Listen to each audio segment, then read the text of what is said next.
Actually, you can keep cheering if you'd like. It's a beautiful day in the neighbor pool.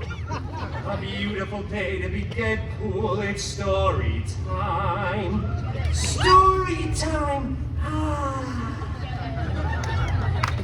Oh, thank you. Oh, gosh. You got any fans of Mr. Rogers out there today? All right. I'm a pretty big fan of Captain America myself. Are you all ready for story time? Well, that's good to hear, because I certainly have a story to tell. Gosh, I love to talk. Today's story is a beloved bedtime classic, mashed up with a very profitable licensing agreement. You guessed it, it's Cinderpool. All right, thank you so much for cheering. Wow, a couple Cinderpool fans out there. Well, now that I've got these reading glasses on, I can see all of your beautiful, shining faces. Well, that doesn't work. Okay. Who needs a lamp anyway? All right. Look at these adorable pictures. Oh, look how cute Dogpool is. Oh, Mary Pup shout out. Oh, thank you for clapping, child. I scribbled these myself. Once upon a time. You know what? It just feels wrong when I'm doing it with myself. Why don't we all say it together, shall we? 1, 2, 3. Once upon a time.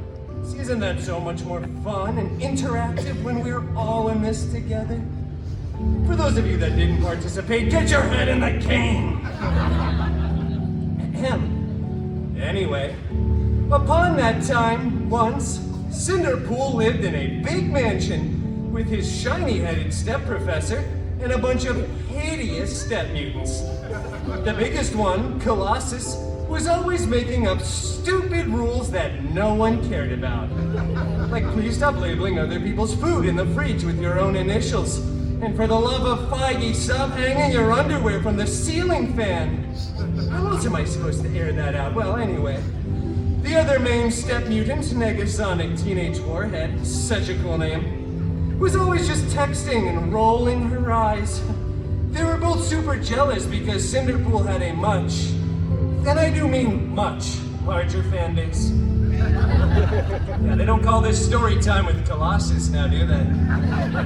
One day, an expendable non-union extra came running across the mansion grounds, screaming. King Thanos was planning the biggest battle of Phase 3.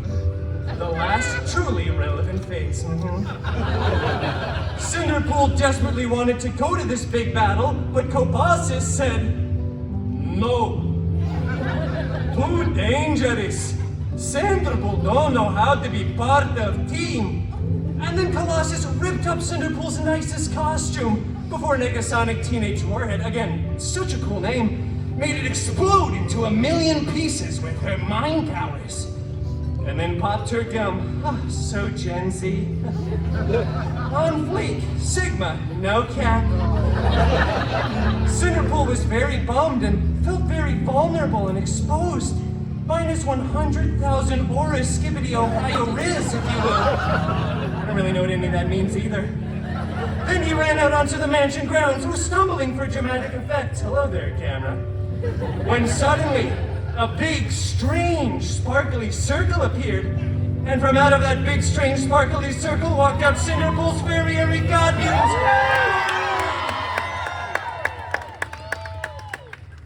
All right, come on, Loki Bear, you have to actually step through the big, strange, sparkly circle, otherwise the audience isn't going to know that you're here yet. Yes! Oh yeah, give it up for Wolverine, everybody! Oh, this is so exciting. Wait, where's your cardigan? I made you a matching cardigan, Wolfie. I shredded that. Wow, that wasn't very demure of you, Loki Bear. Not very mindful at all, actually, but that's fine. We can continue. Oh, fairy, hairy god mutants, Wolverine! I desperately want to go to this big battle, but my mean step mutants vaporized my costume. Growled Wolverine lovingly. What? I need a new costume. I have to go to that big battle. Just get another costume then. And stop writing me into these stories. Okay, well, after that very sage and somewhat Australian advice, Cinderpool headed off to the wardrobe department to get a freshly laundered costume, and then went to the big battle. Cinderpool did miss most of it, though, because he stopped for some delicious chimichangas along the way. Yeah, you know, priorities. But rest assured, when Cinderpool got there, the Avengers were still winning.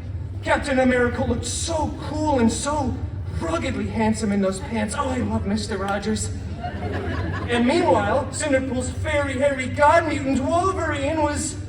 I'm going to Pim's. Alright, yeah, Pim's Test Kitchen. That honestly checks out. Thanks for coming, Loki Bear. Oh, that's alright. I don't think Disney had the rights to him back then anyway. It's fine. No worries. Well, as the aliens were finally fleeing away in defeat, Cinderpool saw something on the steps of one of the spaceships. It was a single glove. And a high five, child. There we go. You're welcome for the core memory. All right. Now, this glove was so fancy. Big and gold with beautiful jewels. I think there were 6 of them, not that that's really relevant information. I wonder who this fits, thought Cinderpool, before trying it on. After some clicking, whizzing, and whirring, it adjusted right to Cinderpool's arm. Then, out of nowhere, Iron Man came flying in out of left field, screaming, "Hey, please take that off. This is my sacrifice to make, all right? I really don't want to be Iron Man until I'm 90. In fact, I would rather be doomed than be Iron Man again. Doomed, I tell you. Trust me, I am just as confused as you guys are. And then other, much less relevant Avengers came running in too, saying things like, "Please put that down, that's not a toy, whatever you do, do not snap." So obviously Cinderpool snapped. Oh, Cinderpool snapped a bunch, both physically and mentally. And the weirdest thing happened. It was probably unrelated to Cinderpool's actions, but half of everyone kept disappearing, and then reappearing, and then disappearing again. So many people were crying. Tony said, "I love you" like 3,000 times, which is kind of weird. But eventually, everyone did come back. Well, everyone except for those that text and call during a movie theater experience. We didn't want them back. Yeah, but everyone else did, yeah. These people get it, But then all of a sudden, the Avengers tackled Cinderpool, ripped off his new favorite glove. And when they went on to remake the movie, they CGI'd Tony's head onto Cinderpool's majestic body. And it went on to become the most profitable film of the Feige cinematic universe. Yeah, the FCU, as I like to call it. I'm still workshopping that acronym. I feel like there's just one too many letters, well, anyway, honestly, everything worked out for old Cinderpool, because Cinderpool went on to start his own, even more successful franchise. Yeah! That's right. Yeah, who's relevant now? It was so successful, in fact, that Cinderpool was eventually invited to be part of the Avengers Endgame 2. Electric Boogaloo. Yeah, in theaters at some point, so definitely stay tuned. Well, that's the end. Game, if you will. No, it really is the end. I just wanted to throw a little pun in there for the 3 people that are clearly fans of puns. Well, anyway, thank you all for coming to another illustrious story time with your new favorite Disney princess, Deadpool.